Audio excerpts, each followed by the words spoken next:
Um, Good evening. I don't have a gavel. I'll call the meeting to order. Um, Thank you, Bill. Good evening, everyone. I'm Jitoshen Joko, Chair of the Danvers Human Rights and Inclusion Committee.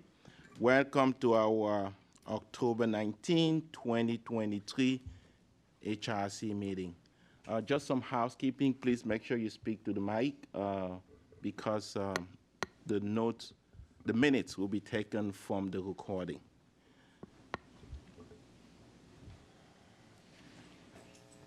Well, I'm just reminded also to make sure that please, if you have cell phones or electronic device, put it on silent or turn it off, whichever way you want to do it. Before we start, I'll have Bill Graham read the native land acknowledgement. In keeping with our values of equity and inclusion, and to support those who experience marginalization, this evening's meeting will begin with a Native American land acknowledgement. We acknowledge that this meeting is taking place on the ancestral homelands of the Nageg and Agawam peoples. Historical evidence shows that the Nagawam and Agawam were peaceable in their relationship with European settlers. However, their population depleted rapidly due to smallpox and other pandemic Old World diseases unknowingly introduced by early American colonizers to the East Coast. To honor the Nagawam and Agawam communities, along with the other indigenous peoples who inhabit these lands, now known as Danvers, Mass., and who may be lost in history, let us take a moment to recognize the past, present, and future of indigenous peoples and reflect on our roles within settler colonization. We acknowledge these ancestral grounds we have collectively gathered upon and support the resilience and strength that indigenous people have shown worldwide. Thank you very much. I'll now move on to the third item of the agenda, which is the approval of the minutes for June and September. Those were both mailed with the agenda, so I need a motion. I can make a motion on the June minutes. I will do that. I make a motion, we accept those minutes. Okay, so what I will do then is I'll do them separately, if that's okay. So we will just be doing an approval of the minutes of June 2023. And Second that, Mr. Chairman. Okay. Any discussions? Hear none. All those in favor, say aye. Aye. Opposed? The motion carries. I'll need a motion to approve the minutes of September 2023. So moved, Mr. Chairman. Second. Okay. Motion has been seconded. Any discussions? Hear none. All those in favor say aye. Aye. Opposed? None. The motion carries. Thank you. We now go on to the fourth point of the agenda, which is citizen queries. If there's anyone in the audience who has a questions, comments on something that is not on the agenda. Hear none. The fifth point of the agenda will be Danvers Public Schools Elementary School Curriculum Team Report. And before they go on to the podium, I would like to acknowledge, I've seen the audience, our new superintendent, Mr. Dan Bauer, who I've seen more than I've seen members of my family lately, because I see him everywhere. So, Mr. Bauer, if you want to go to the podium and just introduce yourself to the committee. I don't know if every member of the committee have seen him yet. Well, thank you so much. Happy to be here tonight. I apologize for not being at the last meeting, but I look forward to continued partnership and working together and learning about Danvers, and just glad to be here tonight. And again, it's been a great experience transitioning to the community, meeting many different people, and learning about this wonderful community, and knowing that we're working together. So thank you for having me here tonight, and I look forward to attending many more meetings.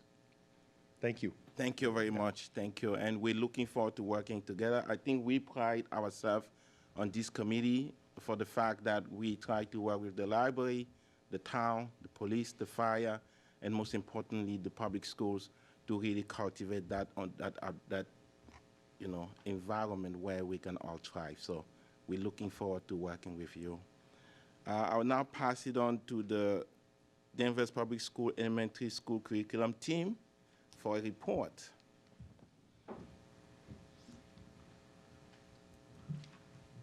Great, thank you for having us today. I'm just going to start out quickly and give you a little framework for the work and then turn it over to Julie and Tina Marie, the elementary team. So we're here tonight to update you on one aspect of our curriculum responsive work that we're doing in the schools.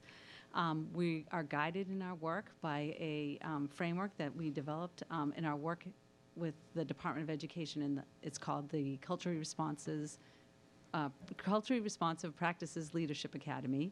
And we've been really blessed to work with two organizations, the Black Print and Perennial, that help guide us in our learning more about culturally responsive practices and then looking at how we might implement those practices in our school district.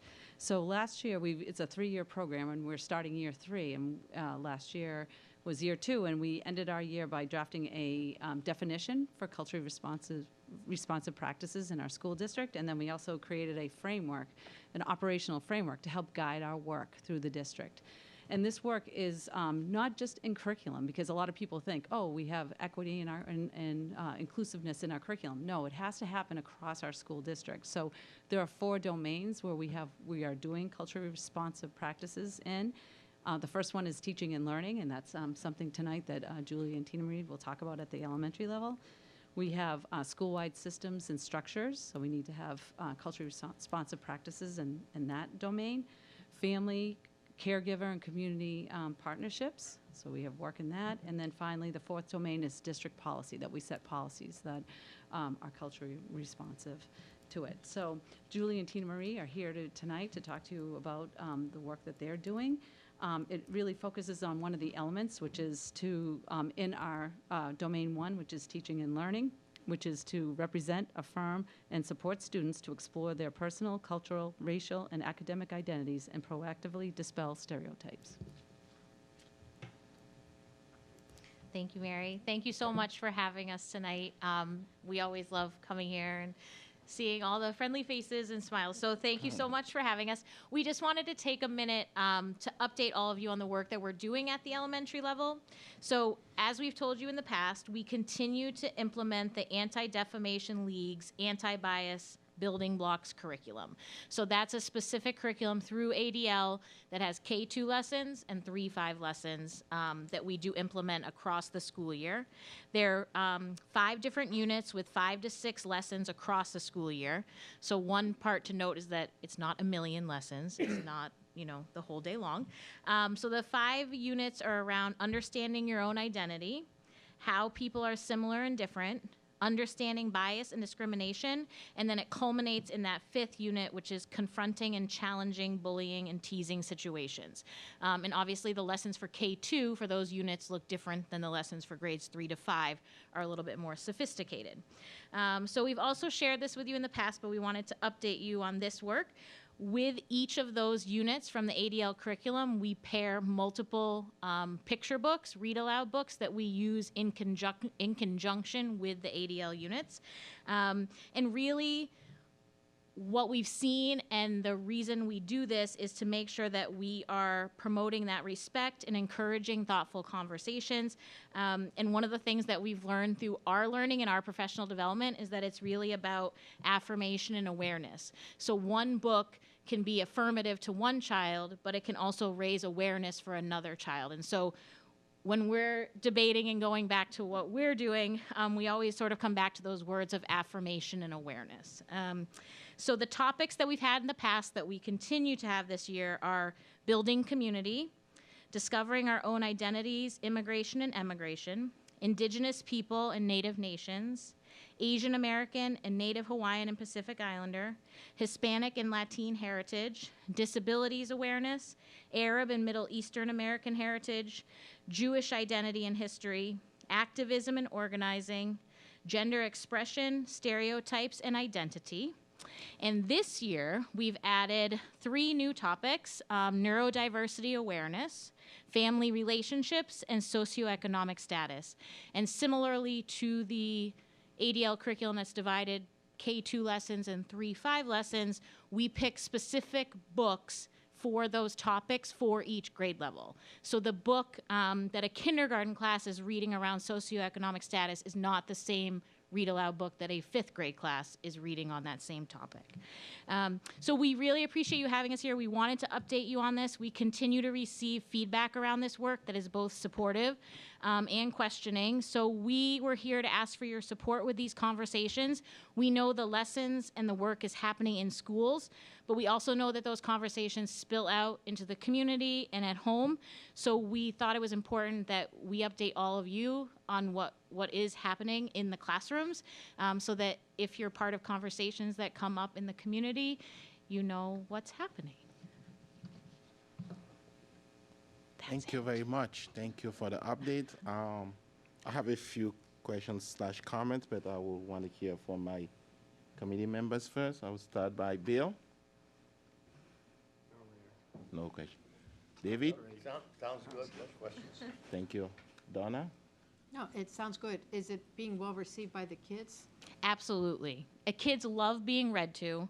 The lessons are done, every grade level has a 10 to 15 minute SEL block within their daily schedule. So that's when they do the ADL lessons or the read aloud. And it doesn't go on forever. They're beautiful books. They're curated. We have lots of librarian support. Christy helps us too. So we pick beautiful books that we think, again, we go back to that affirmation and awareness piece when we pick the texts. Thank you. Jorge? No questions. It sounds awesome. Thanks. Yes. When you listed just now, the last list of areas that you covered, there was at least 7 or 8, I think? There's a lot. Yeah. Yep. Could you go over them again, just so Sure. I can sort of focus on them? Absolutely. So the beginning of the year is around building community, discovering our own identities with immigration and emigration as well. Which that one just to expound on that is when we sort of talk about, Here you so that's just when we talk about race and some of our, and racism, like that's when we sort of talk about some of the, making the connection between our own identity and some of that stuff. So it's sort of a title is a little bit like vague, so I just wanted to clarify that part. Well, that's one thing that I was concerned. I thought when you listed everything, I didn't hear the word race. And that's a word that we're all familiar with. So I just was So- wanting to make sure that somehow, somewhere, you're getting into what is one of our larger problems nationwide in this country. Right, so we definitely are getting right into that in Unit 2, and with a lot of our read-alouds, not only talking about race from like the systemic structure that we're thinking about in terms of oppression, but also the science behind it, so that folks are having that knowledge with the kids. We also do address it in some other ways throughout the year. We do, it's not listed here as a read aloud, but we do have some months where we recognize. So we have, in February, we do Black History Month, and we Yes. really sort of celebrate a lot of, and the same with autism awareness, so, or acceptance. So we try to make sure that we are addressing it multiple times, not just sort of at one point and in one way, with one lens. And can I add one more thing? One of the books that actually they all read K through 5th grade, I'm not going to remember the name of it, but it's all about the science behind skin color, and the kids learn about melanin, our skin. No, it's Nope, All the that's Colors not We it. Are. Aha, all the colors we are.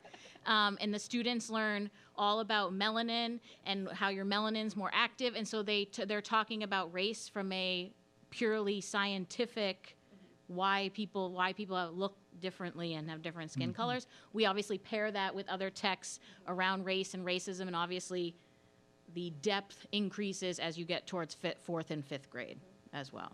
Okay, now you don't have to continue on with the whole list. But taking on, I think what my colleague said about the children, how are the parents reacting to this program? Yep, we actually receive multiple supportive emails. We do receive some emails not wanting their children to participate, but we do receive a lot of supportive emails as well from families thanking us for doing the work and acknowledging the importance of it. Okay, thank you very much. That's it, Mr. Chairman. Thank you. Kristen? I had two questions. I love people at work. Oh. That was intentional. I don't like to do this. I love everything, and I know you're going to hate this suggestion, but I loved the curriculum nights last year where there was time to get into it, to see the beautiful books. As a parent of a now kindergartner, it like really prepared me for what to expect this year. And so I know it takes so much work, but I would encourage, if there's opportunities, we would love to support you however we can with that again, if that is an option. My other question was, in terms of talking about race, is there talk about the white race at all? I wonder, because we, there was an event we had last night that we'll talk about later in this meeting, where it was reflecting on whiteness, essentially. And one of my takeaways from that was that that's really not talked about a lot, especially by white people. And so I wondered how that is covered. Yeah, it definitely is covered. The first 2 units are really about sort of exploring your own identity and really appreciating your identity. And then as we move into, I think you were with us, Kristen, maybe when we did the culture flag and that particular unit, that is when we sort of start to try to think about appreciating our own culture and really thinking about what that means and sort of trying to make that connection and really sort of pointing that out to folks, that it really is about sort of understanding yourself, understanding your history, celebrating that, understanding who you are, and appreciating that with a juxtaposition with others, you know, as we move forward. I think it's something that we talk a lot about at a adult level as well, with our professional development, although right now we've been really focused on reading, but we in the past have really spent a lot of time sort of talking about that and the challenge with that, and also the challenge as white women sort of trying to lead this work, and really trying to lean on scholars that are of people of color, so that we sort of are bringing in all different sort of voices and sort of we know it's an area that we need to continue to, you know, work on, both for the students and for ourselves. But yes, we do try to make sure it's touched upon. I think the difference between when I was in elementary school and what we're doing right now is we're giving students the vocabulary and the words to, I don't think I ever identified myself as a white person in elementary school. So we're not digging super deep into what that means and what that means in terms of who, you know, our place in the world and all of those things, but students know what race is. They know how to identify their own race, and I really feel like we're giving them the building blocks to. We're talking and using words that we've never. I'm sure you in Maine either. Yes. We were from Maine and New Hampshire, but I'm also from Maine. So okay, so I had the same experience.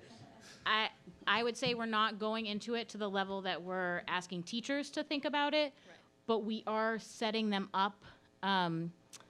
The other really important piece of this work is that each class establishes a classroom agreement and a classroom conversation sort of rules, and how you have these conversations and how you use sentence starters and sentence frames. I agree with you. I disagree because I heard you saying this. I'm wondering this.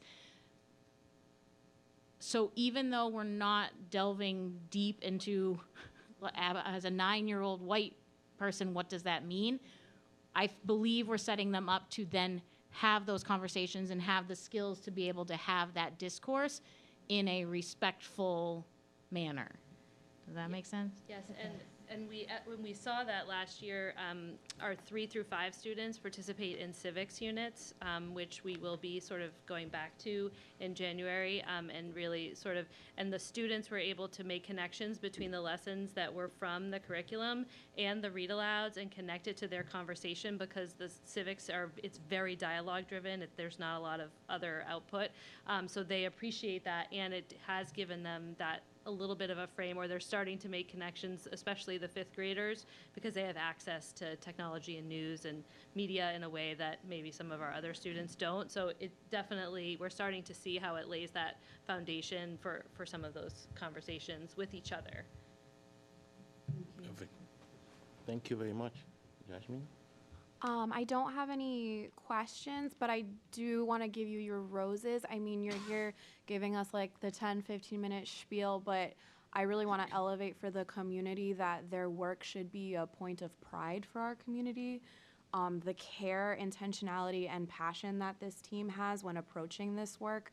I mean, the first impression I had of their office space was like the entire academic year laid out in paper around the room, just trying to think this through, and not only about what is being delivered to the children, but how to create space for all of the parents with all of their different opinions and feelings to be able to come to them and express them, and this team makes sure that parents feel heard and that kids are getting what their parents want for them, but ensuring that there is access and opportunity. So again, our community, this should be a point of pride.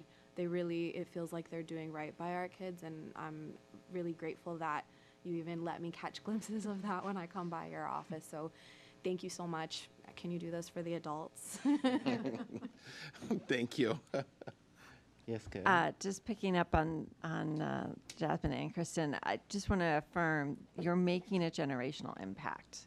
So when you think about not just impacting those students who are with you, right, during the school year and return and go through a multi-year program, but they will one day perhaps be raising kids of their own in Danvers.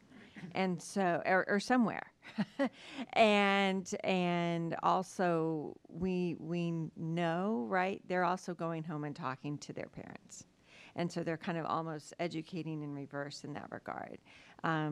So I'm incredibly encouraged. I'm excited. My kids we moved here 5 years ago. They did not go through the Danvers public school system. I'm not sure. I want to come visit.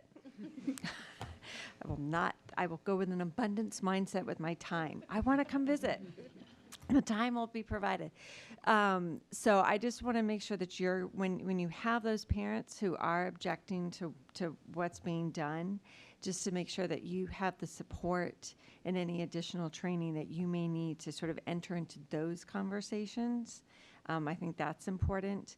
And also within the school setting, when my kids were younger and in elementary school, and I was involved in work like this in Washington, D.C., we were very aware that when children come into that community, like their parents come with them, but it's often an untapped opportunity. So I'm not suggesting you need to create parental programming, but it is just an interesting opportunity, and that might be something that we can also, perhaps as a committee, think about. I'm speaking for myself in that.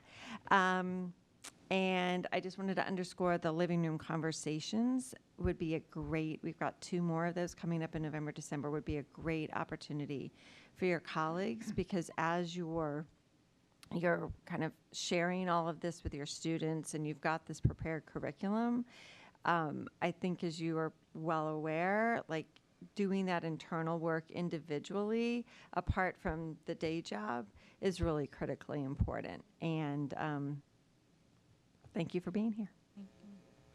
Thank you very much. I don't know if we'll have. Well, I would say, Mr. Chairman, I think this should probably serve as the liaison report too. First of all, we are extremely proud of the work that Julie and her team have done, not just this year, but for the last several years. If you see Julie presented in any of our meetings, not even just on this subject, but on curriculum generally, the enthusiasm that and we had a presentation this Monday night, actually, with all of the principals.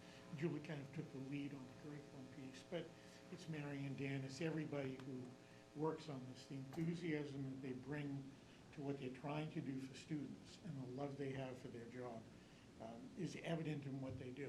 So I think one thing your committee can be assured of is that there is real dedication on the part of the school department to do this work. I would also, as I think back over the last 2 to 3 years, we have tried, I say they really have tried to present opportunities for the public to come in, look at the books, look at the curriculum, hear about what the students are being presented with, because it seems to me the greatest controversies seem to be at the elementary level, that parents are not necessarily comfortable that students are getting age-appropriate information, whether it's about race or whether it's about sexual orientation or things like that. That seems to be where the hot button piece is. And I've been impressed by how much work we've done in terms of outreach to try and let parents, both those who are just curious, those who are definitely supportive, and particularly those who might have questions, have the opportunities to look at the curriculum firsthand and find out what we're trying to do. I think that what we're trying to do is have a substantive, age-appropriate approach to these issues, again, whether it's race or any other issue that touches on individuality. We're trying to make it age-appropriate at the elementary level, and I hope at some point we will bring in, at the secondary levels, what's going on in terms of perhaps have Adam Federico come in and middle school staff to talk about what's happening there, because this is not a curriculum that simply ends with 5th grade and then we sort of let things happen. We're continually working on that. And I think a lot of it, frankly, is the continued work of your committee and all of us when we have the chance to try and correct misinformation that's out there, and try and work on the attitudes of some adults in town, because I think the greatest influence on children, much more than your teachers or your principals, really it's your family and your parents. And if we can get the parents on board with what we're trying to accomplish and open some minds among our adults in town, I think that would be very supportive and helpful to the work that we do. So basically, I'm enthusiastic when I hear what our staff is doing. I think we're in the right direction. You're never done. This is something that we're always going to be working on. But as one member of the school committee, I'm very proud of our entire staff. Thank you very much. Lieutenant Rob? Thank you. Well, I thank you for your time. I see a hand up. If that's okay with you, I would just have the audience make comments or ask questions. Is that okay? Mm-hmm. Okay, thank you. Yes, ma'am. Hi, I'm Maggie Connors. If you want to just go to the mic and introduce yourself, please. I was just going to make a comment. I'm Maggie Connors. I live in the community, and I was a former teacher as well in Texas and in Peabody and in Danvers. And I think this is a great things that you guys are doing, and it needed to be done a long time ago. And when my kids were growing up in Peabody. And I don't see a lot of diversity in the community, and I've heard a lot of racism, and I've been a victim of it, telling me to go back to my country.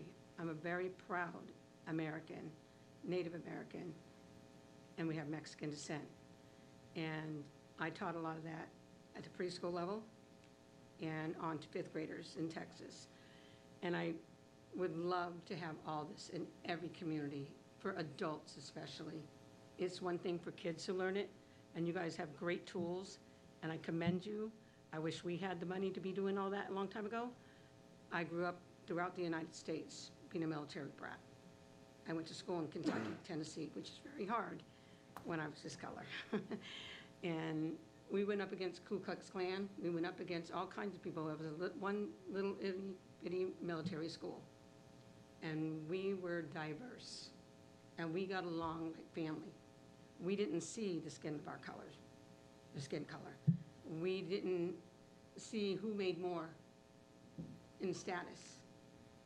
And when we got older, we still remained friends like a family. We still contact about the United States and different countries that we've been in. I would love to see this town have so much diversity and all what you guys are teaching in the elementary, to go to the high school, to go into the communities and every neighborhood. Our world is so dysfunctional right now, and there's a lot of hatred, and a lot of people just don't talk to people. They name call, and sometimes they tell you to go back where you came from. I'm from here. We have every branch in the military, all the way to the Pentagon, and that shouldn't matter either. But I feel humbled. I feel like this community is learning a lot through children's eyes and through the teachers' eyes who struggle a lot and probably don't get paid as much. Because I know when I was a teacher, we took home a lot of paperwork. I had to do the curriculum and everything else, and I reached the children with behaviorals. They call them behaviorals, but they're not. They're just everybody's special needs. And everybody deserves a chance. And even with the inclusion of children that are gay, transgender, and all that kind of stuff, because there's a lot of stigmatism. There's a lot of compartments that they put them in, and some of the kids get shunned. Sometimes it's about their income, whether they're on Section 8, whether they have only one parent, or 2 moms, or 2 dads. But I think the whole world needs to know and learn what you all are teaching. I commend you all. It's wonderful. Thank you. Thank you very much. Yeah.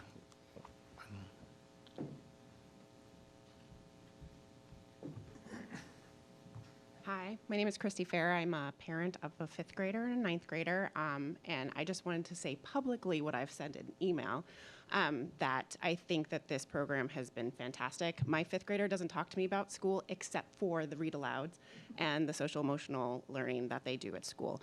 And I'm exceptionally happy to have this, and I think that everybody who's put it together is wonderful. Thank you very much. Yes, sir.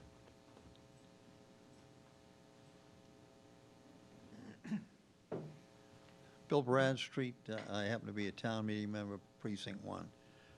What kind of foolishness are adults sending to you complaining about what you're trying to do? And I mean foolishness. Thank you very much. Well, thank you for the support. Question for you. So this is the 3rd year, you said? So how would you say the last year, how was the rollout so far? How would you characterize it? We started just with the read alouds. This is our 3rd year with, because as we were challenged coming back from the pandemic by the state, the state asked us to focus on 2 things coming back from the pandemic: academic acceleration and thinking about our culturally responsive pedagogy at the same time, because of everything that the pandemic illuminated in our country. So as we were trying to brainstorm how we were going to do that, our obvious answer was around picture books and literature, and that's really an elementary go-to. And so we started with the picture books. This is our 3rd year with that. And what we felt like, you can correct me if you disagree, we wanted to have structured lessons that provided teachers with the words and the language to use with students. And so we looked at multiple curriculums and we found the ADL building blocks, which you can see it's not super big, and because simultaneously we were having conversations with kids, but we were also growing as learners, as adults. And I think that sometimes as you're getting more comfortable talking about race, racism, gender identity, it's helpful to have the language, the wording to have those conversations with students. And so having this curriculum allowed us to sort of take those conversations further that were happening authentically with the picture books, but the curriculum gave us sort of a scope and sequence or a plan for the school year, and also a plan that grew as the students got older as well.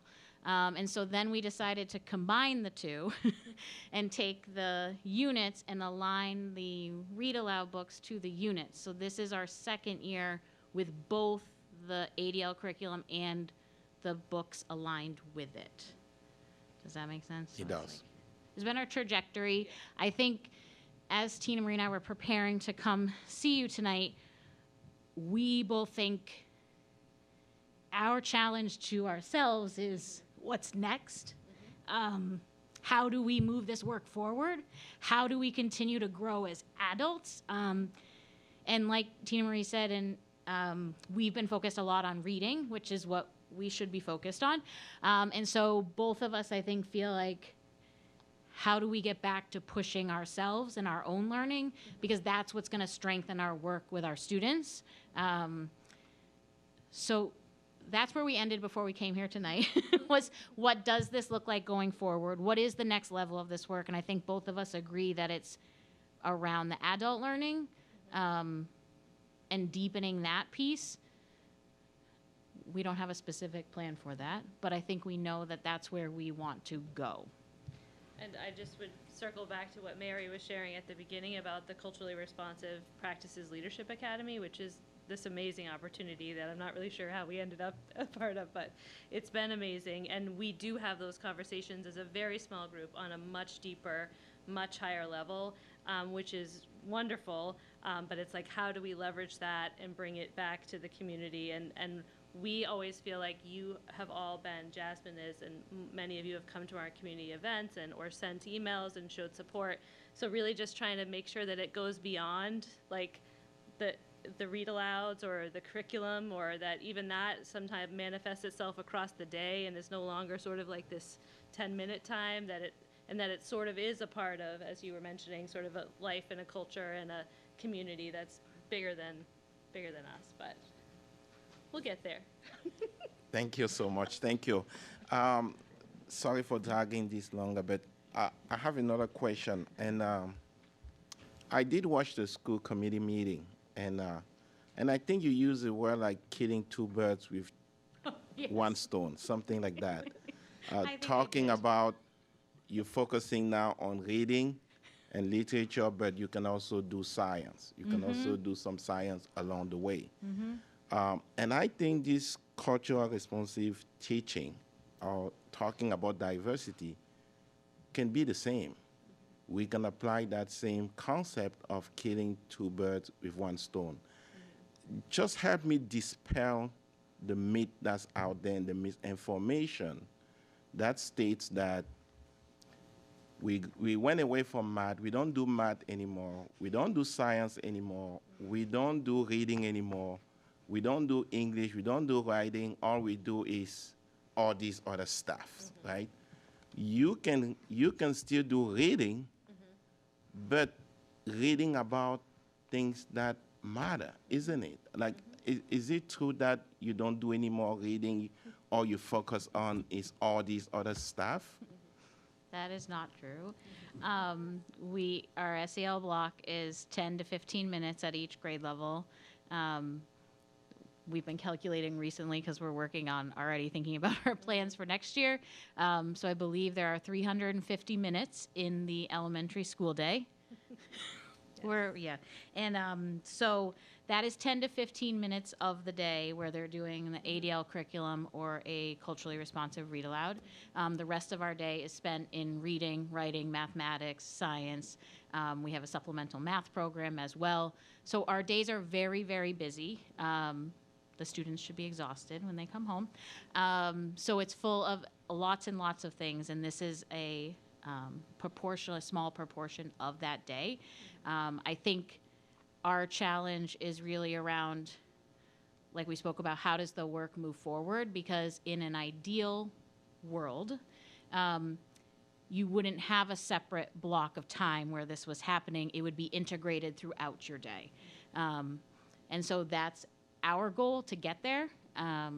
We're not there yet, but it is certainly not what we're doing all day long. Thank you. Thank you very much. And to quote Kristen here, she likes to say, we are raising adults. We are not really raising children. Because we only have them for, I don't know if any of you are 15 years old. I don't think she's even mine anymore. But we only have them for 17 years, and then off they go. And if they go and they live up to 80 years old, what we have given them for those first 17 years is what's going to guide them for the 70 years after that. So thank you for all you do, and whatever we can do as a committee to continue to assist you and build capacity and reach out to the community, please do not hesitate to let us know. So Thank you so very much. We really appreciate all of your support. Thank you. Thank you. Mr. Chairman, can I add just one thing? I didn't want to forget Mary's role in this when she was acting superintendent and now as assistant superintendent again.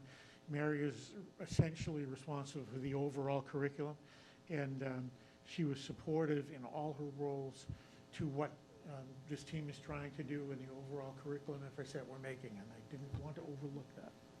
Yes, I did a underscore exclamation mark. And I second that as well. And even on that curriculum front, to be honest, I mean, as a parent of kids who still have I have one child in the Danvers Public School. I have 4 nephews that are going to Danvers Public School. I have 2 that graduated from Danvers High, and they are doing pretty well. And they just, I mean, they went to some pretty good schools, and the education that they were provided was a good one. So I'm a living example, I guess. So thank you very much. Thank you. Thank you for having us. Thank you. I will now move on to you are more than welcome to stay, but if you have to leave, I totally understand, so. You said something? Okay, yes, they should probably go get some rest, that's right. I'll just give it a minute.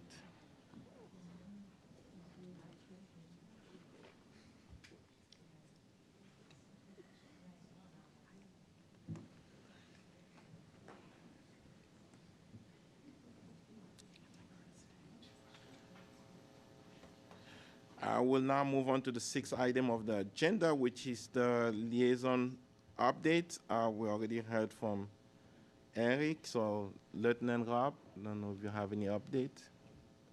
Oh my goodness, the police are up, we've lost our audience. Well, I'm used to it, I get it a lot.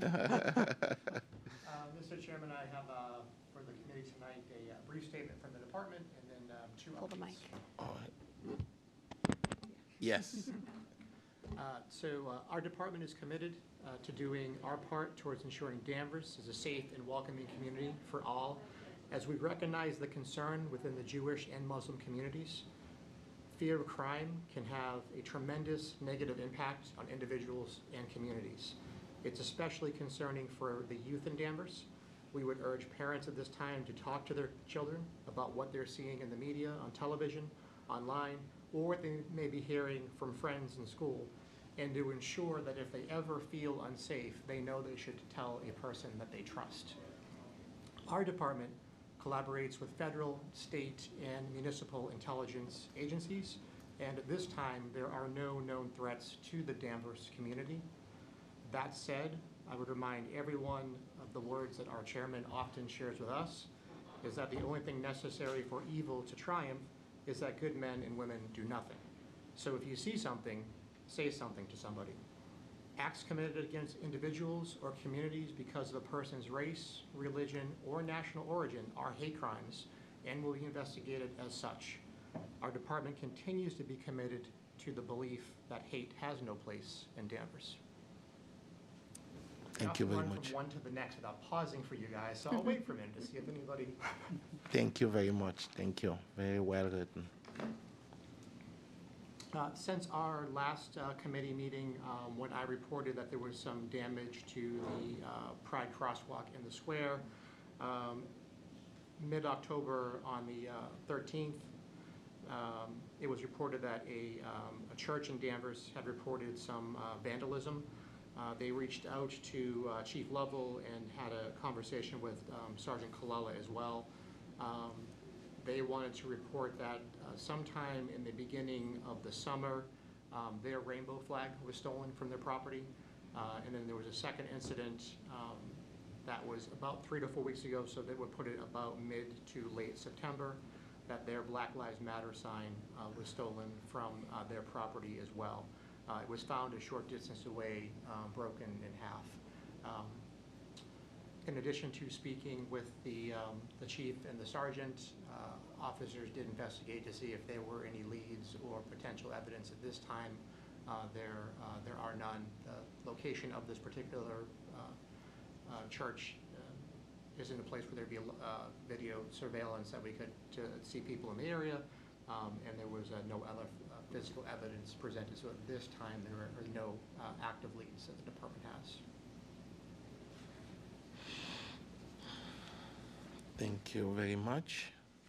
And last, we chat about this every time. It almost seems like it's every year, but we're in the cycle once again of beginning another round of trying to fill vacant police officer positions.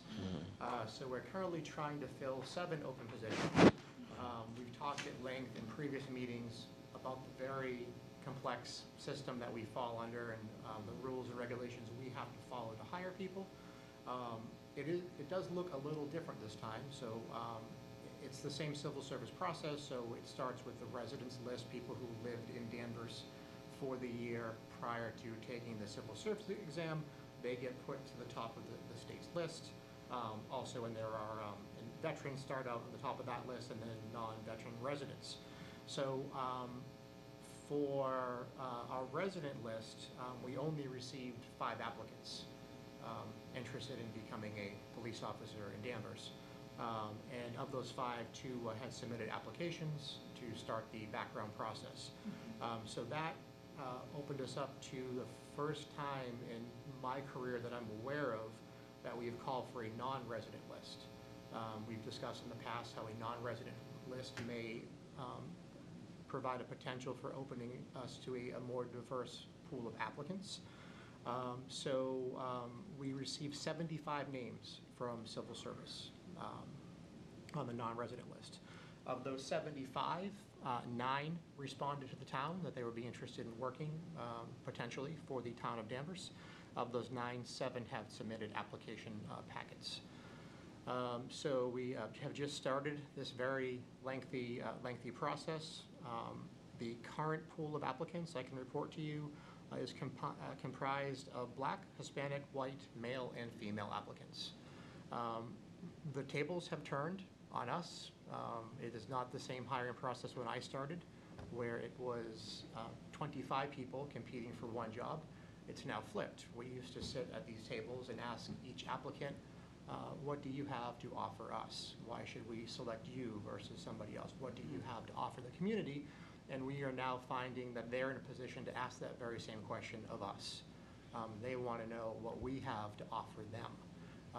Most of the applicants we found so far from the larger group of non-residents have received the same offers of potential employment from multiple other communities. So they're now in a position to say, I'll go through all of these processes at the same time, and then I'll select whichever community offers the best package or fits best for me and my family. So we're starting now for a anticipated academy start date of February. So that's how long this process will take. And as the months go on, I'll report back to the committee how we're making out, the number of folks that we're able to offer employment to, the ones who do select to work for us. I would not be surprised if we do find that people are offered conditional letters of employment, and they may choose to take positions elsewhere. So we may find ourselves starting this process all over again. But we'll keep you in the loop and let you know when they start. And at that point in time, I could discuss who they are, and hopefully at some point down the road, 5 or 6 months after starting the academy, getting a chance to introduce themselves to you. Awesome. Perfect. Thank you very much. That's great. I will now move on to the 7th item on the agenda, which is the EI report out. Dashmin? Thank you. So I first just wanted to elevate the welcome dinner that we had this past weekend for the emergency assistance families.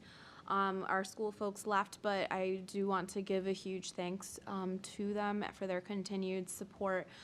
We were originally intending to have this dinner for these families at the senior center, but upon more interest from the EA families than we anticipated, we needed a larger venue, and the schools were phenomenal in accommodating that last minute pivot. So we're very fortunate to have them as a partner, especially at the high school. Adam Federico is just phenomenal, always saying yes.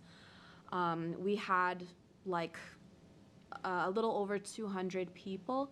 And another special thank you to Texas Roadhouse, who fed everyone that showed up that night. We were fortunate to send leftovers home with the families, and even just from my perspective, again, reminder that predominantly Haitian families, but there are white American families, there are other families from different Latin American countries, and just to see young kids dressed up in their best, running around, dancing, doing crafts, even seeing the men gathered around the domino table, our fantastic DJ, felt very much to me, made me nostalgic for the parties that we used to have with my own Haitian family back in the day. So I'm really fortunate that we could do that.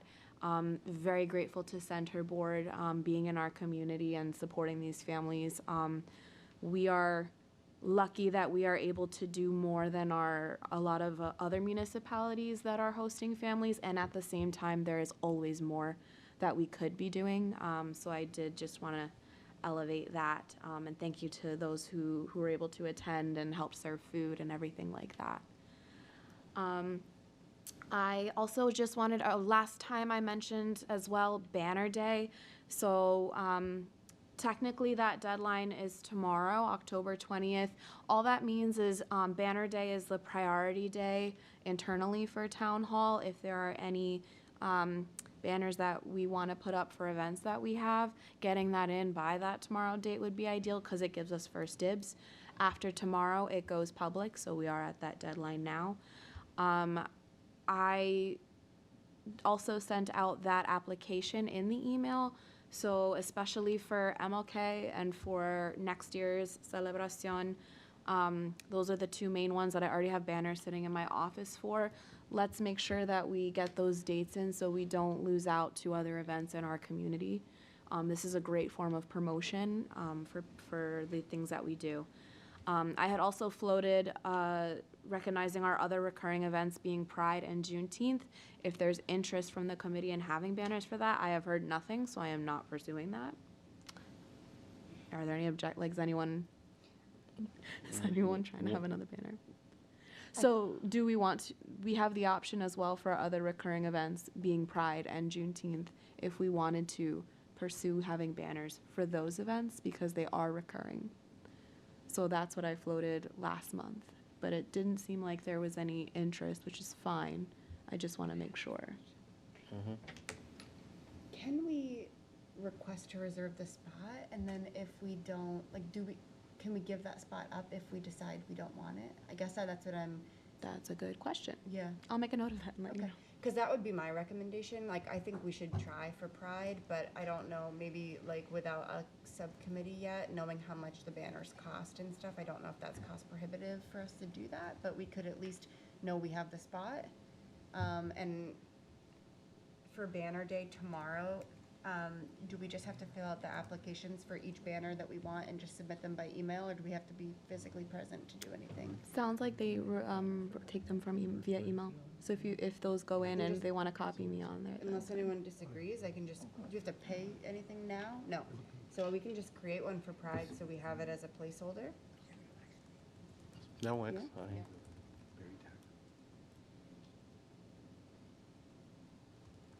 And then I guess who will create the other two? Will anyone offer them their services to do that? Or I guess I can do all three. I don't know how long this activity takes, but What you say create, you mean fill out the application yeah. for banner, yeah. Paul, you did MLK last year, right? You I should be just proud did it of the other this. day, by the way, so we're all set for that event. Okay. We're all set for that You're banner? for MLK? Yeah, MLK's all set. Okay. You're burying the lead over here. Okay, great. then I can I take on didn't want to for the rest of interrupt, so. Great. But it's a 5-minute process. Oh, good, Good. okay. Just, I you hadn't- just walk into the clerk's office and. Oh, you tell did it in person? Yeah, I Okay. did it on purpose. So I don't know there- if you can do it online. There Perhaps is you the can. application. I sent that in the email. Yeah, okay. we're all set. Thank you. I will do that then. Let me just remind myself because I don't remember anything. And that application is only a yearly thing, right? And Correct. Every year we have to do it again. Yes. To my knowledge. Yes, you do. Okay, thank you. Excuse me, if, I can help you do that or do it for you. Just let me know what you need and the date and everything like that, and send me an email. I'll go down. Okay. It's doesn't, there's no cost to it at all. You just Yeah. sign it up, and you Yeah. tell me what your dates are, and, It would be you put it in the email for Celebration, but for Pride, it would just be the week before. yeah, it's, I think 1 week at a time is what you, Yep. they allow you. Yeah, and it typically, Pride falls the first weekend. Saturday. Right. Yep. In June. Yeah. Sure. Great.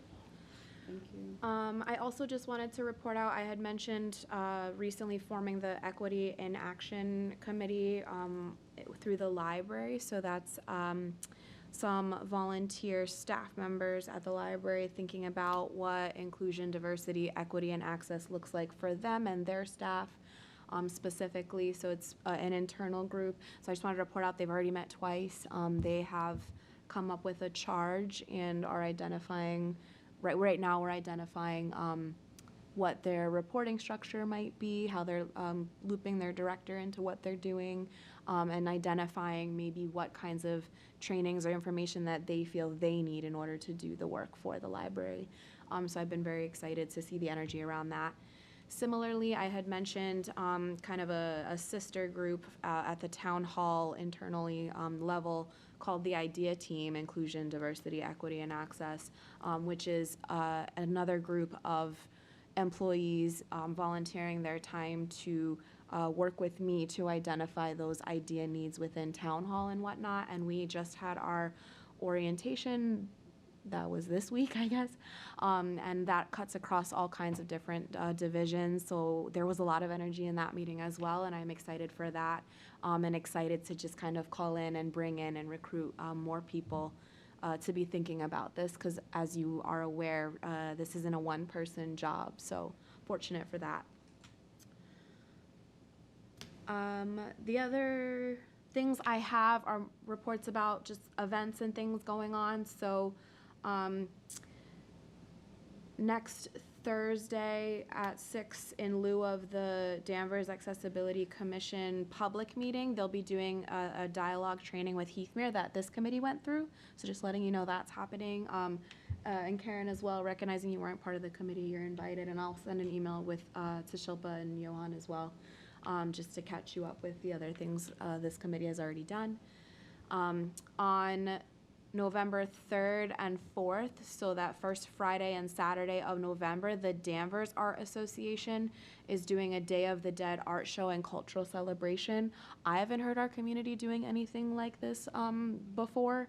It's a continuation of the skull decorating activity that began at Celebración, so it's really nice to see another organization in our community kind of tagging on to an event that we're doing. So very excited to see that. Again, it's an exhibit. People can submit skulls that they designed. They have a very thoughtful, information-packed webpage about this event as well, and I really appreciate the diligence that they did in exploring the histories associated with this holiday. The last piece I wanted to elevate, strategic plan is still ongoing. The timeline for a public draft of that, I believe, is coming up in December. So just a reminder, especially for members of this committee who have DEI, who do apply that DEI lens more often, please think intentionally about involving yourself in this process and voicing your interests and desires for the vision of this community and where we're headed in the next few years. That input comes back to us in town hall. It impacts the budget decisions that are made. It impacts all kinds of moves that we make. So just keeping that in mind, that that is such a good space for particularly this committee, but anyone who's listening, to come in to lend your voice to what the identity of Danvers could be. So November 4th is a Saturday, I believe. They're doing more of a drop-in style to give feedback about the information they've collected thus far. And November 8th, I believe, is a Wednesday evening, similar to what took place last night, is more of a public conversation gathering going on. So strategic plans, still time to give input, get in there.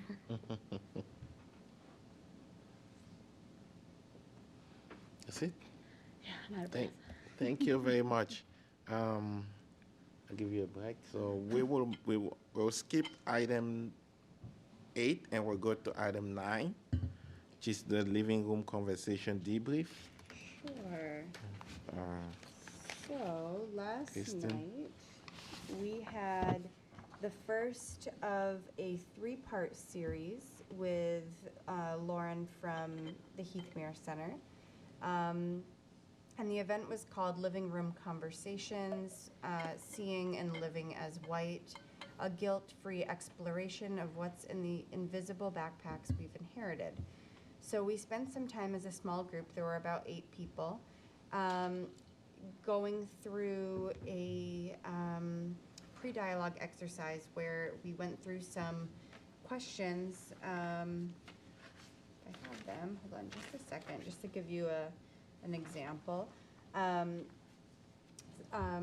So Peggy McIntosh is the author of a concept called the invisible backpack, and that's used to describe how we are all given certain tools and experiences when it comes to race. And so there's these statements that we were prompted to read and circle which apply to us.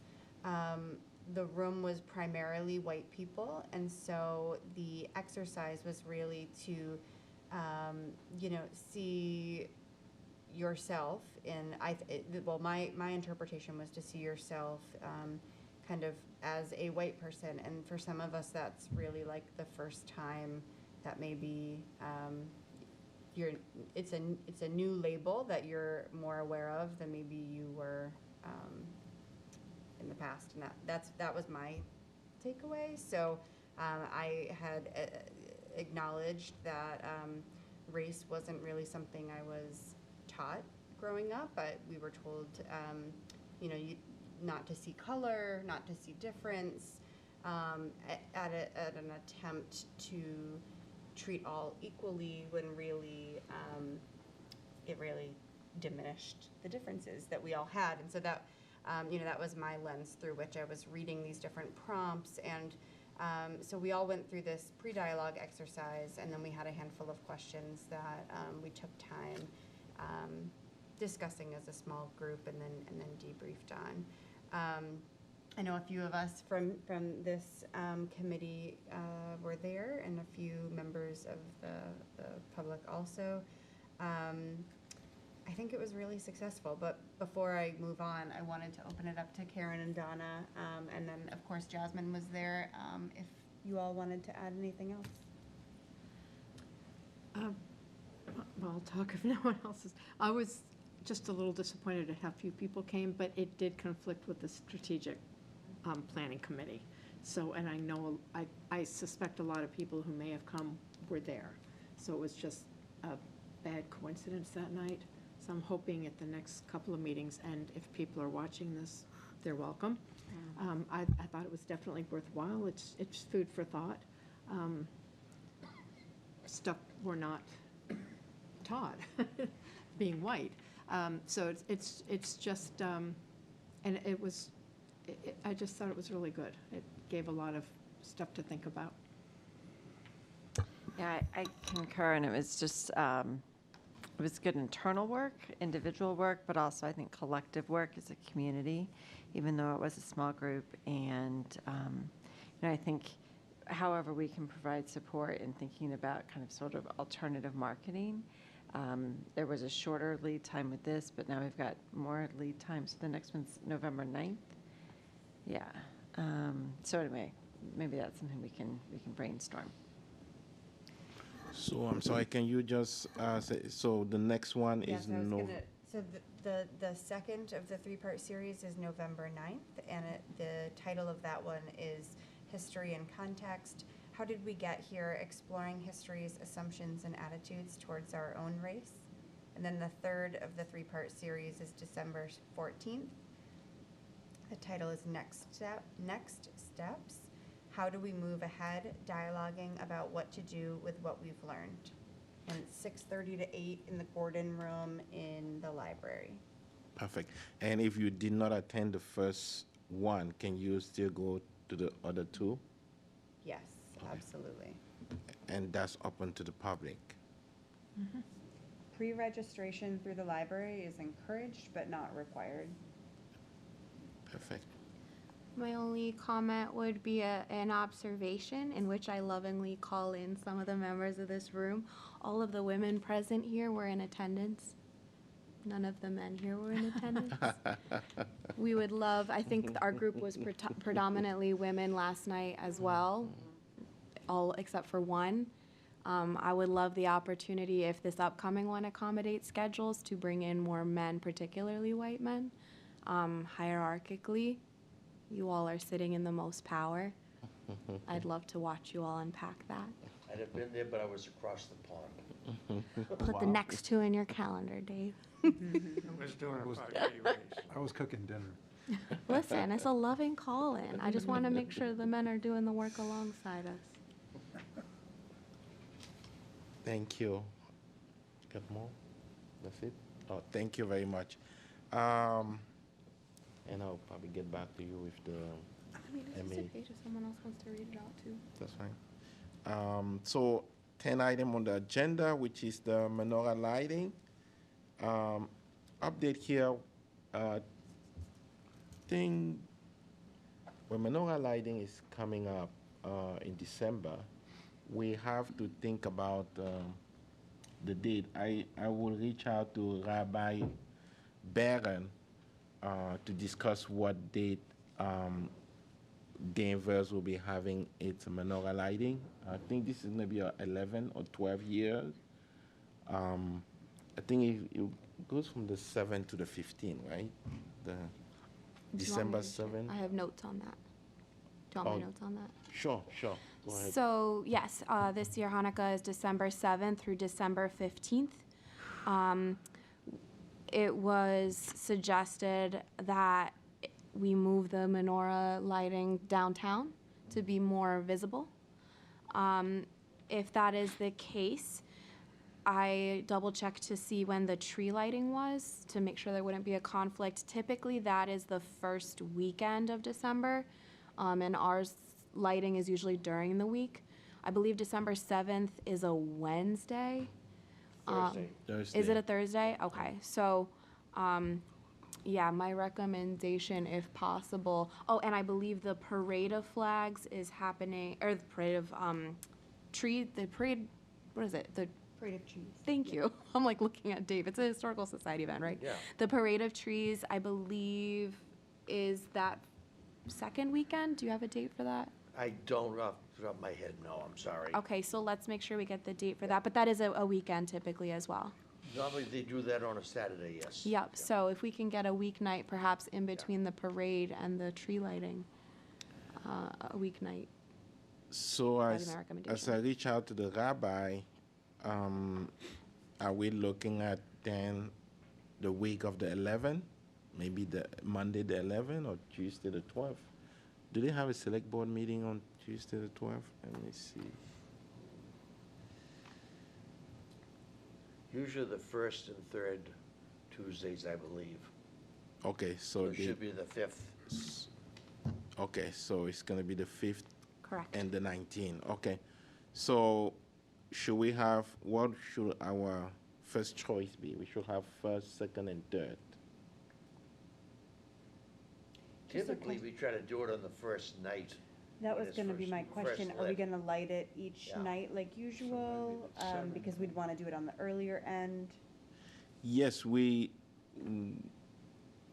will light it every night. Yeah. But there's one night where the community gets together. So what we Okay. usually do is we have either a resident or a committee member, and we'll light it up every night.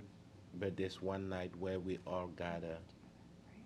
First night then be the 7th. Or The first night is the 7th. So first night will be ideal, the 7th. That'd be great. Okay. How about if that doesn't work? Because I know they do a lot of communities in the North Shore. So that's why we always want to have a couple of nights so that if that night doesn't work, then we have another one. 7 or 11? Yeah. Okay, perfect. Because the other one will be the 8th. I think Friday night will be a challenge. Saturday and Sunday will be a challenge. So either the 7 or the 11. Now, how about moving it up to downtown from the library? What do we think about that? Because we'll have to decide now so that Jasmine has time to work out the details with DPW and as far as the lighting. Where downtown would you put it, though? Is it by CVS? So there is enough space where they usually light the tree to have them near one another in that area. Right. So would it be in that same, like, There's right an in front of island the- there. Yeah. An island, a yeah. little Island, yeah, Yeah. okay. I think it would fit, quite frankly, yeah. So are we in agreement that we will be, okay? Yeah. Perfect, and this doesn't require a vote, right, David? I'm sorry? It doesn't require a vote. It's just a consensus that we want to move it I don't think to. so. Okay, perfect. Thank you very much. 11 item on the agenda. May I Yes. just ask a question about that quickly? Just based on the statement that you provided, can we ensure adequate police presence around the menorah downtown? I mean, I think we would want that no matter where it is. I just think with everything that's going on, it's probably worth stating that we want to make sure that's protected. Absolutely. Yeah. In past years, we've kept an eye on it. The two locations, the downtown is more visible. Yeah. The library is a prettier scene. Yeah. But we would check on it at either location. We didn't get a date last year, but I think for the 2 years prior, there was a night where my shift was working. We were able to go and light the menorah for that evening. So hopefully we'll be able to get another one for this coming year. Thank you very much. MLK, I can't believe we are in. Oh, yeah, so, sorry, hold that back. Before we go to MLK, because that's going to take some time, let me go back to item number 8. I know Sherpa is not here to report on the Massachusetts Human Rights Committee meeting that she attended last Friday, but she did send something, Jasmine. So again, unfortunately, she does have class at this time, so it's a challenge this fall. So Shilpa attended the meeting on Friday the 13th. Here are some main topics of discussion. The first was support for EA families. With the pushback in towns like Woburn and the Cape, there was a question of putting out statements from local HRICs in support of our EA families, and if anyone had a template for language surrounding such a statement. There were also suggestions and reports of events that other towns have conducted with EA families. For example, in Woburn, there was a pickup soccer game. I might have to steal that idea. So just letting you know that that's happening. When they're talking about pushback in the towns like Woburn and the Cape, they're talking about some neo-Nazi groups who approached the homes where the families were staying with signs like "Invaders Go Home" and things like that. Another main topic of discussion were statements on the Gaza conflict. There was a discussion about other Massachusetts human rights commissions, the pushback or support that might have been encountered. And so the questions they're considering are how are communities responding to statements, what communities are choosing to make statements, and she shared a link with what other towns have said about that. The third item was discussion on the mobilization of hate groups, and so they shared 2 stories of news coverage. The one I just mentioned about the pushback on the A families, and then also the New Bedford, New Bedford had a situation similar to what we experienced here in Danvers, I believe, last summer, where the neo-Nazi propaganda was put in the bags and kind of like thrown around neighborhoods. So that happened down there. And then the last bit was just sharing of different HRIC events in other towns. Two that are shared are already passed. I think those are the only two. Yeah, so the ones that were shared were events that, or one that's coming up is called Nurturing Potential, Fostering Vibrant Trans Futures, and that is November 6th at 7 to 8:30 p.m., taking place in Hingham. Hingham. Things are not pronounced the way they're spelled around here. So, They do that on purpose, you know. Jeez. So that's just a couple things that are going on at a state level in terms of your counterparts across our state. Perfect. Thank you very much. I have an item on the agenda, MLK. Can't believe it's already, like I said, October. The question to MLK is, number one, we need to have a subcommittee work very hard and very fast to put that event together for January 15, 2024. And the second question is, what do we want it to look like? Do we want to change it around, and how do we change it? What are some of the things that we want to do? And Paul, I'll give you the floor to get started. Well, what I can tell you is the date is of January 15th. The banner is set. We have a banner. That's only a year old, so fortunately it should last 2 or 3 years. They don't last that long. We have the date. It'll be put out by the DPW on January 8th, which is a Monday. And as far as working with the committee. Do we need to update the date on the banner? Oh, yeah, yeah. I have to take it down. Okay. Yeah, but there's plenty of time for that. That's done in December. Okay. That's not an issue. And there's a small fee for that. So we should be all set for that. Those parts that's the easy stuff to do.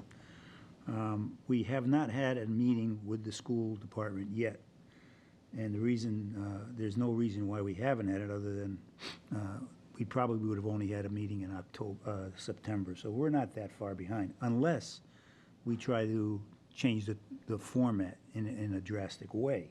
Now, we're going in with the idea that we're going to do the same event. That doesn't mean we're going to do that. So if we're going to change things or alter them in any way, then we have to get going right away. As you said, the only two people I know that are on the committee that are still, unless Bill, have you been on the committee at all, Bill? Bill's been on it, you and I, Mr. Chairman. So if we want to expand it or get volunteers to help from the committee, we would appreciate anybody's help from the committee, quite frankly. And so we have a very good working relationship with the school department. They know how we do it. So we're not reinventing the wheel that way unless we decide we want to reinvent the wheel. That's up to this committee then. That's all I can report out now. If we're going to stay with the schools at the high school, then we have to set a meeting with the school department ASAP. Okay. Thank you.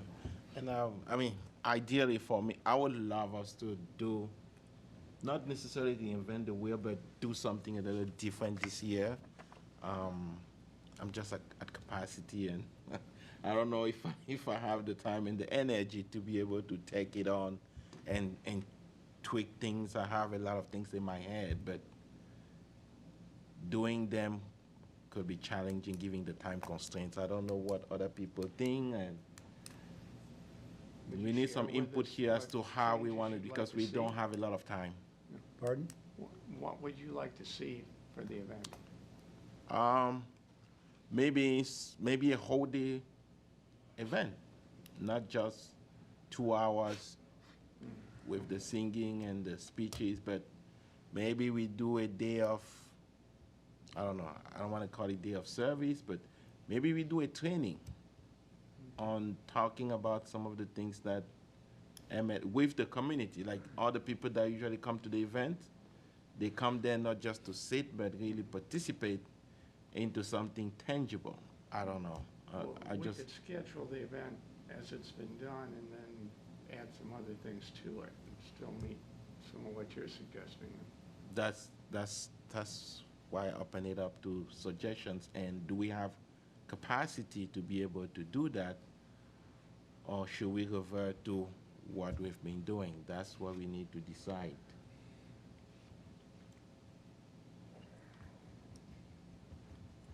Yes. So I'd be happy to talk about joining your team. I'm also just thinking about when we heard about the curriculum and we were talking about the students in the schools and their parents. MLK is sort of a marquee name in the work, right? And so I'm always interested in sort of the work I do to mention other names, right? But MLK Day is MLK Day, and we celebrate it, and there's reason to celebrate it.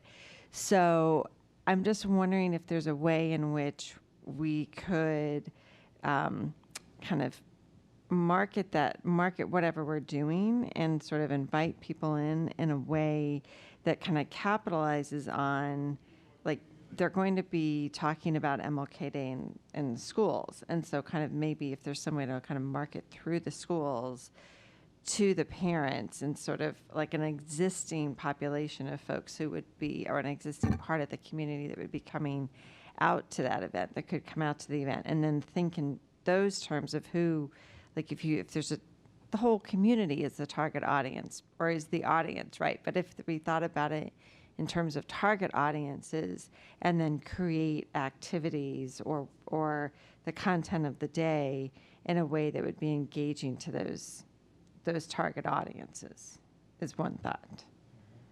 So I'm happy to think about it more. Are we able to have like a subcommittee meeting on that, or how does that happen? Yes, we will have to have one pretty soon. Probably say within the next week or two, the latest. Looking at the calendar, within the next 2 weeks before the end of October. Yes, we want to have one before the end of October, but what I'm hearing is that Karen will volunteer to participate in that subcommittee. So we can expect Karen to be an addition to the subcommittee? That's correct. Yes. Well, we only have, I mean, we only have 10 working days. Yeah, we can connect after this. I'll shoot an email with some dates to see what will work mostly for folks. But any other idea as to how we want the event to look like? Well, every year, except for last year, I think, we have always talked, and I remember some of our members, I think Dr. Desmond has mentioned this in the past, to try to have the term you used, a day of service. That's 4 or 5 years ago. We've never taken that step. A couple years ago, we started a little bit. I think with the first year, when Jasmine was here, we started, and that didn't work out. And it's not that it can't work out, but it takes a lot of work. And I know I remember we talked to Adam over at the high school, principal. And they do it in Melrose. They've been doing it for years, but it's a full day of service. And they do that, and it didn't take a year or two. It takes time to develop it and expand it. And my only problem, to be very honest with you, is we don't have time right now. That's the way I look at it. Now, if you're going to do something like that, I think you start the day after Martin Luther King Day for the following year, because it's not an easy project to do. You're asking to have events prior to and you can still have the celebration, but it can be the finale, let's say. Now, it may be something that we can start and, let's say, instead of 4 o'clock, start at 2 o'clock, and have an event. We may be able to do that now if we can come up with some ideas. I don't particularly have that background or experience, so I'm just offering a suggestion. If you want to have something that started at 2, open to the public, and then whoever attends, that would be some sort of service. But I have no idea. I can't help anybody with an idea that would get folks into the building, but it's not out of the question. So I had a thought. I wonder if it would take the workload off of us if we were the connectors of it, but not spoon feeding everyone. So if we connected people who are looking for volunteers with volunteers and created the space for connection for them, you know, it's not like we're organizing a day of service where, you know, we're going and painting a building, or, you know, it's not like we all are doing that. We're connecting people for things that already have to get done, and then perhaps at the end, after that day of service, and maybe not everyone can take that day off. Maybe it's done earlier in January. Like, I don't know. Like, I don't know that we have to be so black and white about it, but, and then maybe there is a celebration of, like, you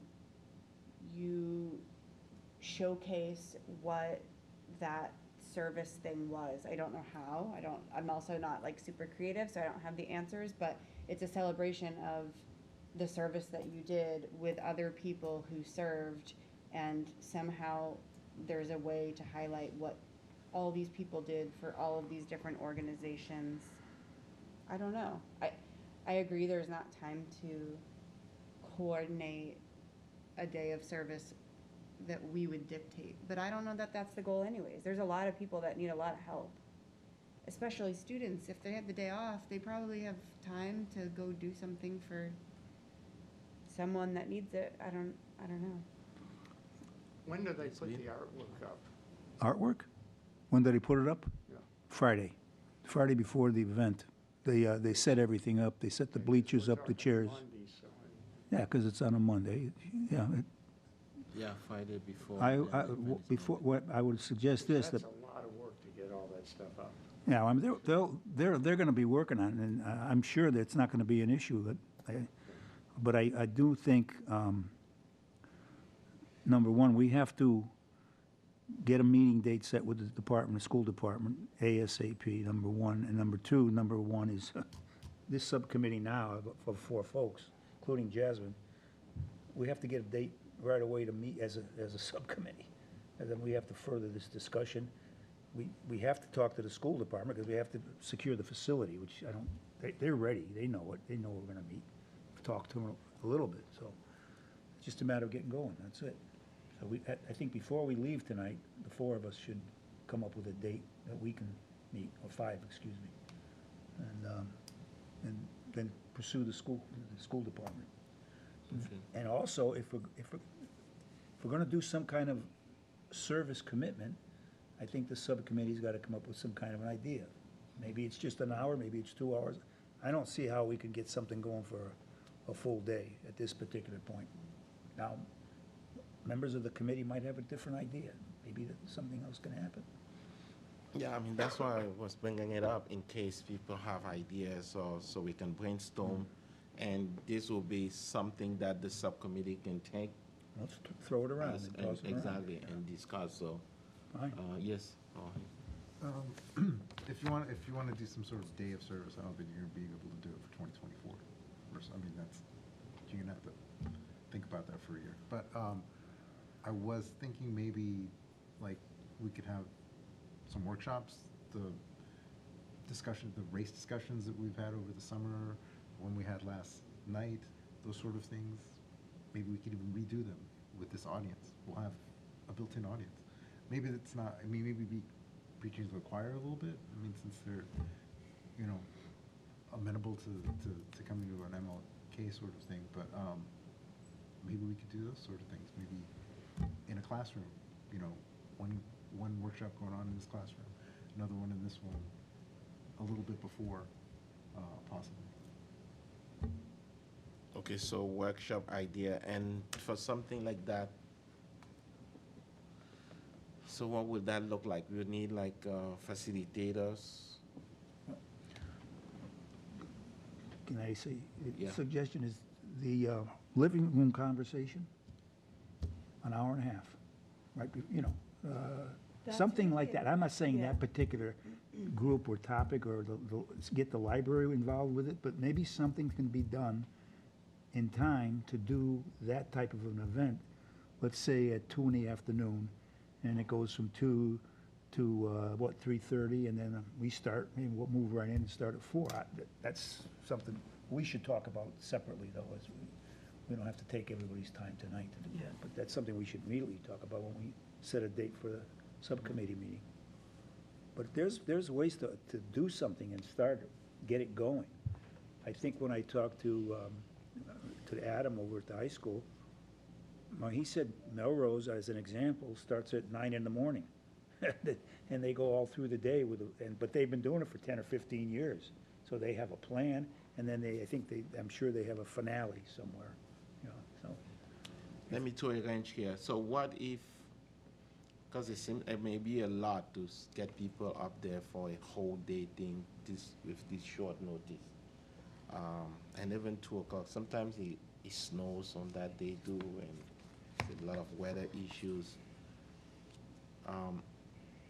What if we think of something in lieu of what we've been doing? Is that a possibility? To just, like you said, Paul, reinvent the wheel altogether? Or we're just too late now? Yes. Well, the question that's coming to my mind is, like, to what end do we do any of this? And so I'm just wondering if there's some way, I mean, I think that is there some way to however we mark this day and celebrate this day, to do it in a way that catches people's, like, attention and it just, like, so one idea that came to mind, I realize it's in January, and I realize there could be snow, and what I'm going to say is not a wintertime project. But what I was wondering was, is there a business along Maple that has a wall, a blank exterior wall? And we could work with a muralist. I just worked with a muralist that was in Salem, but maybe we have a muralist in Danvers. And, we have this mural that, like, the muralist, like, roughs out the word dream, right? Because everybody associates MLK, I have a dream. So you, like, paint the word dream up on the side of this building, and people could, like, paint it in, right, and fill it in. But then you engage people in conversations about what is your dream for Danvers, as related to MLK's legacy and what MLK called us to and continues to call us to. What is your dream for Danvers? And to really kind of further the conversation and the work that they're doing in the schools, and when we have events and conversations, the living room conversations. I mean, how to kind of further that, bring people in, because I think MLK Day, I don't know what the numbers are, but, right, like, does MLK Day typically draw more people than, say, Juneteenth? Yes? Okay. So that's good data, right? To, like, okay, we're going to have this appreciable crowd. Well, when we have this appreciable crowd in winter, which just seems like a miracle, and to run with, but, like, if we're going to have more people, how can we engage more people in winter, in January, that then, like, sustains them for programming throughout the year? And so I think showing up differently on MLK Day and giving them, kind of doing something, engaging them in a way that they're not expecting is invigorating, right? It's not just checking a box or performative, but how can this day actually be transformative in the community? It's just, those are open-ended questions. I like that idea. So, I mean, it's probably going to be tough to get a business in downtown to paint their wall, but they have those big sheets that they use on tables. Can we do a mural? Or of that? banners, Yeah. like a big banner? Yeah. Or Yeah, and then it could can be a we do banner that we mural put up way somewhere. that we can add to the artwork that students are already doing and hang it in the library for Black History Month. I don't know. We're sort of doing that a little bit now with the artwork in the elementary schools, because frankly, when we started this type of project, I don't know how long we've been at the high school. We've been getting artwork all the way up to at least through the middle school, I believe. Then the Lions Club come in, right, with their artwork. Correct? We've done the peace posters. Yes, right. So what happened when we started that is, all of a sudden, you know, you get third and fourth graders or lower bringing their parents to the event because they wanted to show them their artwork. So it built the crowd. I mean, we went from probably 50 to, I don't know what it was last year. I couldn't make the event, but it must have been about 150. I heard it was a very good turnout. Definitely. I think we've gone over Pretty well 200, attended but last year. yeah. Last one was pretty well attended. Yeah. Yes, but I think what Karen is saying is that it's not just the parents coming this time to see their kids' artwork, but it's actually them being involved and participating into the event itself. I think that it's just bringing it up one notch. And we did that a few years ago with Betsy Katz, where Yes. she came and did a programming. Were you guys there? Yeah. Yes, Yeah. about harmony and how we can all sing together, and it was beautiful. And then obviously she left town after that. But I think the idea is to not only have the student artwork that we already have, but have community participation. Yes. I was just thinking, CVS has a blank brick wall, I'm pretty sure, right on Kona Street, if they can be approached. I might be concerned, though, painting in January outdoors. About just Yeah. a banner hanging. Banner, there. would Yeah. probably have to be indoors someplace. You have Mm-hmm. cold paint that's not gonna dry. Yeah. But yeah, it sounds like a great idea. We could actually, I'm thinking with the banners, we could actually maybe do a few, but then the materials, we'd have to figure this out. But like to actually have a few different banners that say dream, like one of the engagement questions could be like, okay, how are you living the dream, right? We're talking about MLK's dream, like how are you living the dream? Or how as Danvers are we living the dream? But to have these banners that people have painted the word dream on, and they're kind of where you enter into Danvers, right? And it could be, I don't know if it's happened in Boston or anywhere I don't know if it's happened in Boston, but there's other cities like Washington, D.C., Richmond, Virginia, where they have these statues or these models of something that get painted and they pop up. There's some in Seaport that are a little bit like this. But anyway, just to have these things that don't belong in the landscape and they stand out in the landscape and people notice them. So I'm just thinking, if we had like these dream banners, like where you kind of come into, Danvers could become known as the community of the dream. I Yeah, don't know. something I mean, to we try. got a long way to go, but Or maybe even think to talk. I mean, Yeah. if outside is not an option, can we do a workshop on? And I think Dave had brought this up before. How to make signs. Like we see people who go out, they march, they make signs, and sometimes you can't read it. Sometimes it's one word is too big, and then you can't see anything else. How do we? I don't know. That's a workshop. How do you make your sign? How to print it? How to? You have to have a big area to do it in, and someplace if it's spilled paint, it's not gonna be an issue. I don't think they wanted the gymnasium. No, No. they don't teach Okay. shop in the high school anymore either. So you can't use that Well, facility. yes. Mr. Chairman, I don't know if they would give it to us, but if you're looking to paint something in bad weather indoors, you've got a really white blank space right in front of where you guys are sitting. That's broadcasted on television right now, and it's broadcast for every select board meeting. So if we had a mural painted by kids and community members that said dream, that every time somebody watches television and sees you guys on TV sitting over our dream mural, you could even do a panel each year at the wall behind you. Trying to make more work for me, but I like it. I like it. Arthur right now is someplace yelling He mine, just- yelling Yeah. mine. Well, I mean, I think we could spend all night. Thank you so much for the discussion. I say it again. I wanted to share the thoughts I got from. Oh, Yeah, okay. I was trying to find the right way to get in there. Well, okay, yes. So go ahead. I do, because I want to name, right? Like, I am energized by the ideas that are being put forward right now, especially because it does sound like we are returning to not just the service of MLK, but also like the integrity of him being a civil rights activist, which I do feel is, from my observation, based on what we have been doing, is slightly underplayed. And one of the things that stands out to me is how do we make an MLK Day program that Black people want to come to be as candid as possible.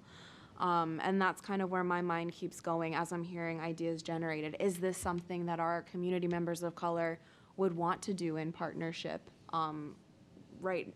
So even thinking about that and knowing that we were going to have this conversation and knowing who was going to be absent from the conversation, I did just quickly, last minute, try to grab some thoughts from Johan and Charlie.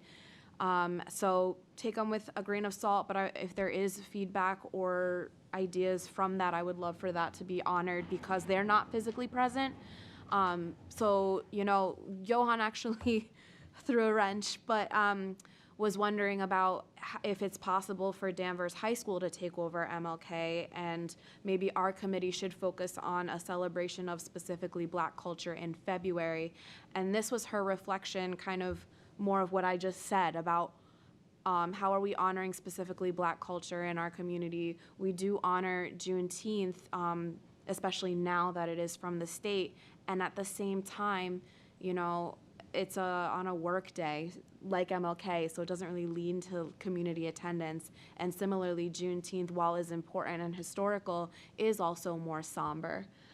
So again, just thinking more broadly and recognizing Black History Month is in February anyway, so it would come right after. I wanted to elevate her voice to that point about if MLK isn't the time that we're really thinking intentionally about Black culture and how it's celebrated here, then maybe we do need to discuss as a committee what opportunities we do have to that end.